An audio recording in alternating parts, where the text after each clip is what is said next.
morning. I hope you're doing well. This video may be a little bit longer, it may be a little bit shorter. I am involved on social media as well as in church, and I have discussions with a lot of people during the course of a week. And yesterday I was talking to someone, particularly on Facebook and then on Messenger, about whether or not they think that a pastor, a priest, a bishop, that sort of thing, should go to seminary. And their argument was that the disciples, followers of Jesus, never went to seminary. Well, I don't show necessarily a biblical framework for the requirements of a man when he is going to become a pastor to go to seminary, because such a thing may not have existed outside of,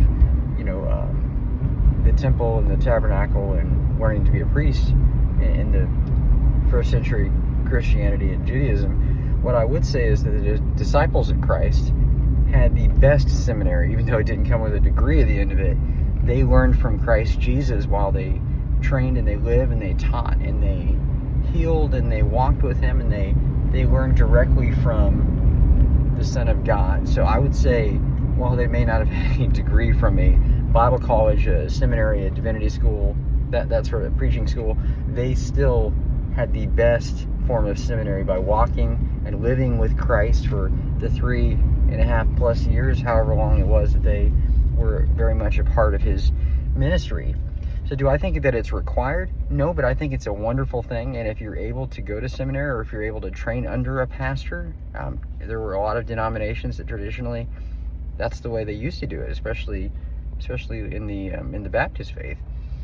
But I think if you have the opportunity to go to seminary or Bible college, I think it would be of vital importance in helping you not only to grow ministry skills, speaking skills, study skills, sermon preparation, but I also think that it would give you plugged in to having a relationship directly with Christ on a stronger, deeper level that would, I think, impact your ministry, and it would impact your pulpit preaching, and it would definitely affect and shape your flock as a pastor, to have that biblical knowledge. So maybe not necessary, but I don't necessarily think it would be a bad thing. Stay blessed, and I hope that you know Christ Jesus today.